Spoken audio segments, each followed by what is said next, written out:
Well, we're not completely free. We're subject to the laws of physics and the laws of biology. Our bodies wear down. We need nutrition. We're vulnerable to all kinds of environmental insults. Our ability to behave depends on the structure of the brain that we're born with and the culture that we're embedded in.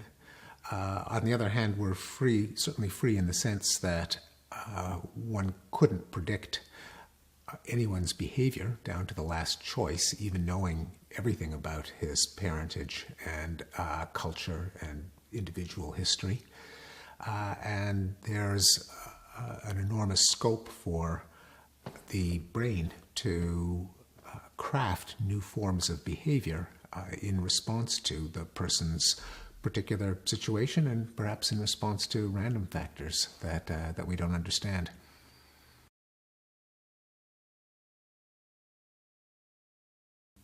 Well, certainly people can control their own behavior. That's what our big prefrontal cortex is for. We respond to incentives. That's why you generally get more peace and order when there's good government than in a state of anarchy. Why people do everything from not park in no parking zones if they think they'll get a ticket, to refrain from killing people that they're jealous about or angry at. We can control our behavior. We can seek to improve ourselves. We can learn more. We can apply mental discipline to avoid temptation, to refine our own ability to reason. On the other hand, not everyone can do everything. I don't have any illusions that with any amount of practice I could be as good a physicist as Richard Feynman or as good a basketball player as Michael Jordan. Part of wisdom is knowing what the scope is of your own room for improvement and discipline. It's equally foolish to think that nature and culture give you no options and to just be fatalistic about your prospects in life, or to imagine that you could do anything that you set your mind to. A part of the wisdom of being an adult is knowing what the fences are on both sides of the range in which you can improve or change yourself.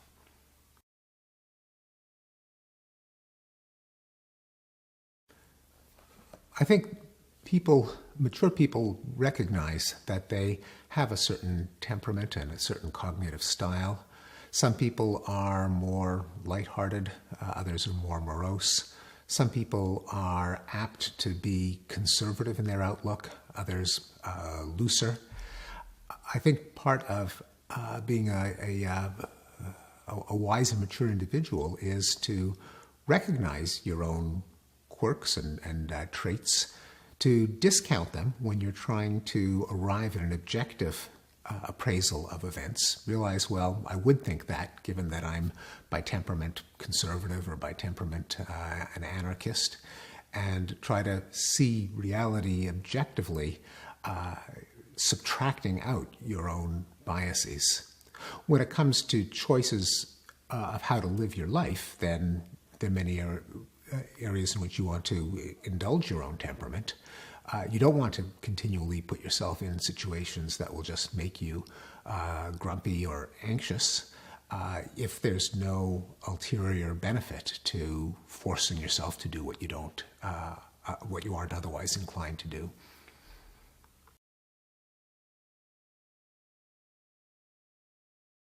We have every reason to believe that genes matter in terms of a person's temperament or outlook. Identical twins that were separated at birth, for example, who share all of their genes but not their environment, tend to be correlated in political attitudes. That is, to some extent, your tendency to be liberal or conservative seems to be affected by your genes. Degree of religiosity, not whether you'll believe in Jesus or Buddha or one God or many gods, but the extent to which spiritual experiences are an important part of your life and you're likely to engage in religious practice and belief. That has a heritable component. Intelligence has a heritable component. Personality, whether you're anxious or calm, open to experience or more timid, whether you're conscientious or more aggressive and irresponsible, all of those have some degree of susceptibility to influence from our genes. Now, in no case is the influence 100%. There are always differences, say, between identical twins, even brought up in the same home, who share both their genes and their environment, which suggests that there are influences on personality and temperament and intelligence that are not genetic and perhaps not cultural either. There may be idiosyncratic quirks that shape the development of the brain in utero or in the first few years of life that also go into what makes us what we are.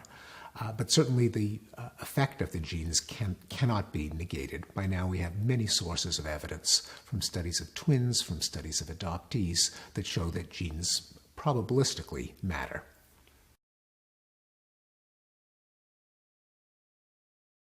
People use the word human nature to refer to the characteristic ways of experiencing emotion, of having motives and drives, of categorizing and reasoning about the world that are common to all members of Homo sapiens.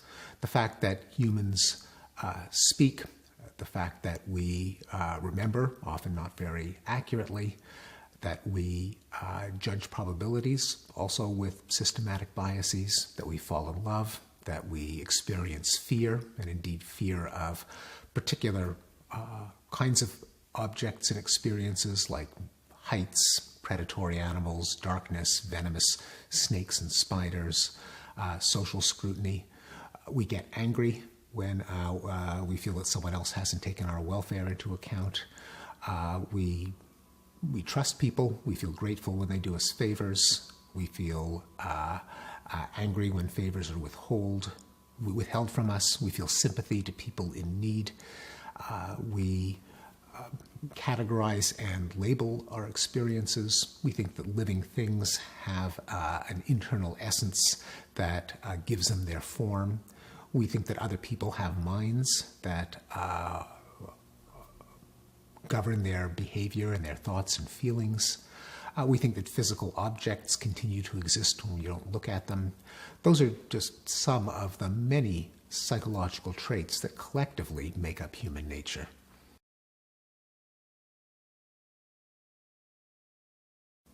I think that understanding ourselves is a prerequisite to just about everything that's valuable in life, to enlightenment, to cooperation, to escape from the self-deception that mires us in conflict and argument. Chekhov once said, "Man will be better when you can show him what he is like." And as a psychologist, I think those are words to live by. And part of understanding what makes us tick is understanding the forces that organized us, that put us together, that gave us our design. And that means that ultimately we have to look to evolution as part of the solution to who we are. The human brain is a highly non-random piece of biological machinery. It doesn't learn to do everything equally easily. It does some things without having to learn anything. To understand why it works the way it does, we have to know something about the forces that shaped it. And that means an understanding of the ecological niche that our species evolved in, the strategies that our ancestors used to make a living in that environment, as a way to figure out why we're built the way we are.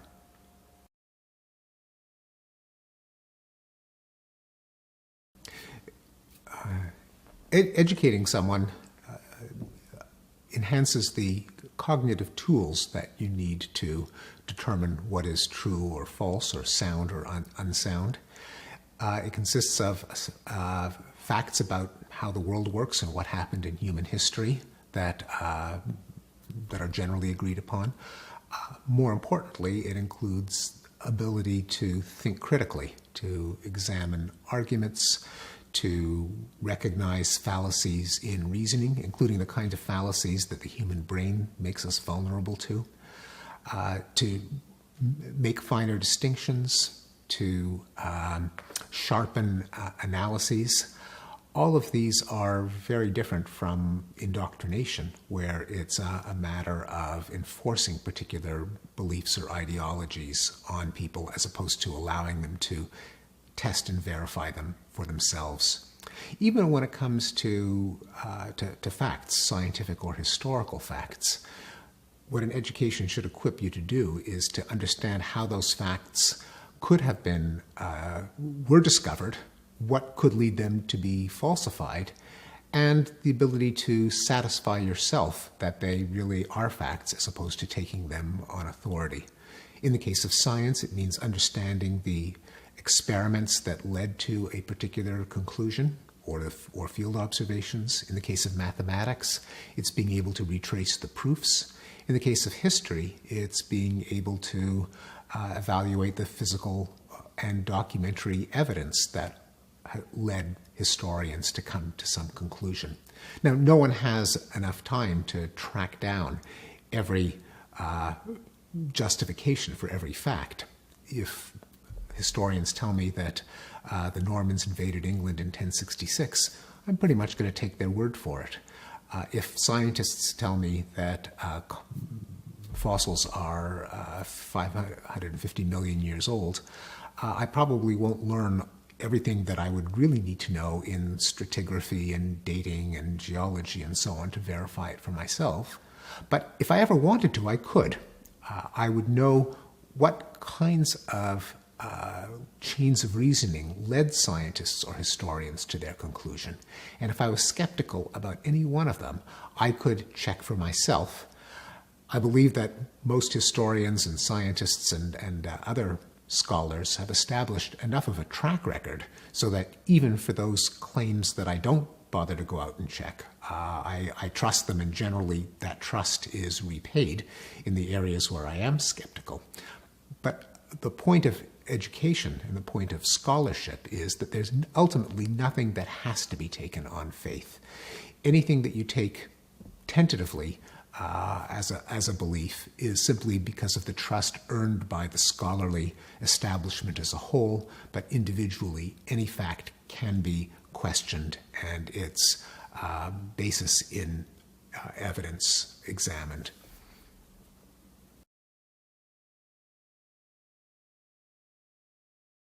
I think indoctrination takes advantage of certain traits of human nature that we would do well to identify and understand. One of them is self-serving biases. People like to believe things that put them or the group they belong to in a good light. Everyone thinks they're on the side of the angels. Realizing that you are apt to think better of yourself and your gender and your religion and nation than you ought to is the first step towards getting an objective assessment of what you and your group are like.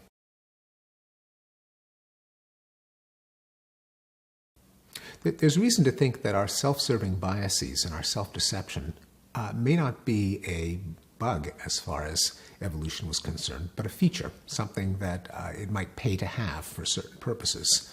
In particular, people are often in a situation in which they can get an advantage by distorting the truth in their direction, by portraying themselves as more honest, more trustworthy, wiser, more knowledgeable, more objective than we really are.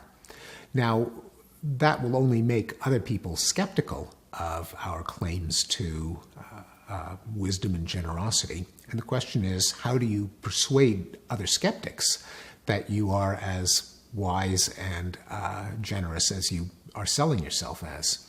Well, if there's a kind of arms race between deceivers and lie detectors, and if any twitch or inconsistency or bit of nervousness can give you away, The most effective way of persuading a skeptic is to believe your own lies. The best salesman is the one who believes in the product. The best liar is the one who believes his own lies. Because if you believe that you are infinitely wise and patient and knowledgeable and generous sincerely, you're not lying, and therefore you can't give yourself away by your lies. The problem, of course, is that when everyone is built that way, there's apt to be human conflict and argument, where two opposing sides sincerely believe that they're in the right and that the other person is just impervious to argument or is self-serving. I think it's a source of great tragedy that we're apt to believe our own self-serving story, to sincerely believe that we are seeing the world as it is and that other people are deluded or dishonest or impervious to reason. And you can have two people sincerely believing opposing views about themselves and the other side.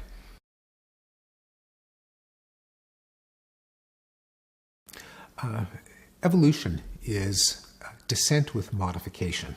The fact that organisms, a lineage of organisms will change over time. Natural selection is the most important mechanism of evolution. It's not the only one, because there are also random factors in evolution, but natural selection is the process that gives rise to the appearance of design, to eyes that see and wings that fly and arms that grasp, all the kinds of illusions of engineering that so impress us about living things. The way that natural selection works is that it's a process that is kicked off by replication. You've got to have some kind of system that can make a copy of itself, including the ability of the copies to make copies of themselves. When that happens, you'll have an exponential explosion in the number of descendants.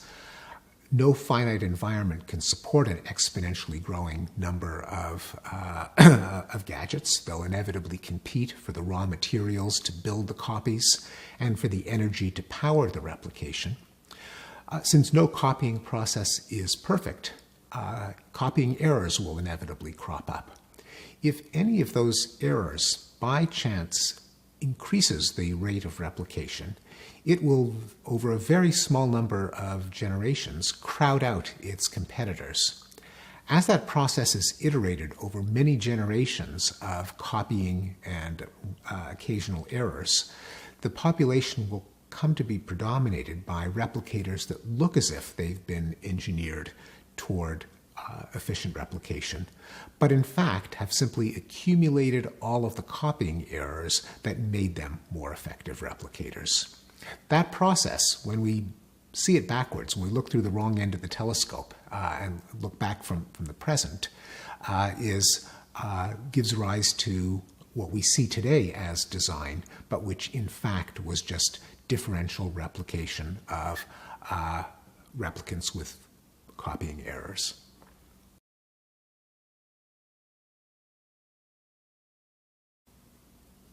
I think there's a lot of reason to believe that the idea that there is a unified self, a single I that's in control of our entire minds, is something of an illusion. That there can be multiple selves that are operating simultaneously.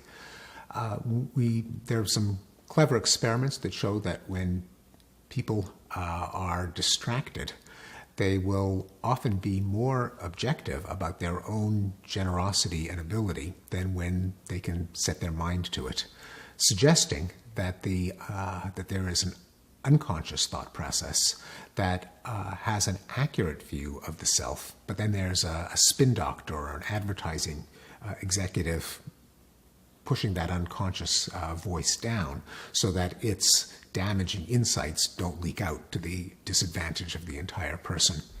And we know from neuroscience there are other ways in which there are multiple selves. The two cerebral hemispheres, to some extent, operate independently and shunt information back and forth across the corpus callosum. The cortex and some of the subcortical structures are each doing their own thing and talking to each other in the intact human. Different parts of the cortex are processing information in parallel.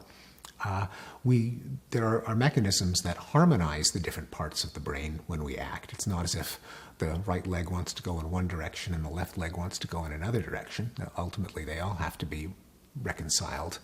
But inside the skull, we have every reason to believe that there are many selves all thinking and wanting at the same time.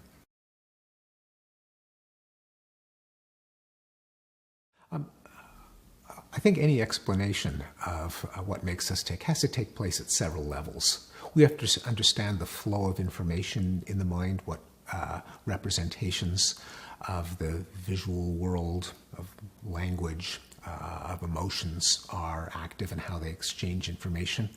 We have to know how it's all implemented in neural tissue, and we have to know the evolutionary forces that explain why the brain is the way it is, as opposed to some other way it could have been. There wasn't any cosmic engineer or designer who wired the brain up according to some explicit plan, but the process of evolution implicitly organized the brain to do some things better than others, and that explains why, say, of various intelligent devices that we're familiar with, computers and cameras and human brains, brains are very good at doing certain things that computers are bad at, like recognizing faces or digesting the gist of a story or controlling arms and legs. And computers are good at doing things that brains are bad at, like multiplying 5-digit numbers.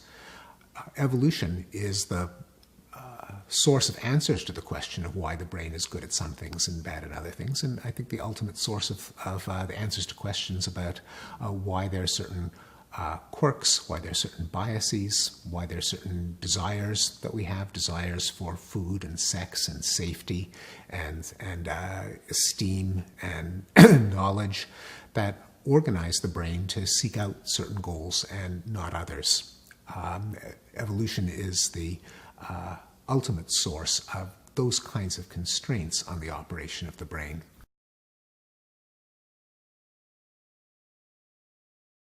Oh, there's enormous room for improvement in the human condition. There are vast parts of the world that have only begun to tap the mechanisms of wealth creation that we've enjoyed in the West. Vast parts of the world that haven't begun to enjoy the levels of freedom that we've had in the West. And needless to say, there's lots of improvement that the West itself can and ought to do. There are, no one can reasonably predict what gifts technology can deliver to us in the future.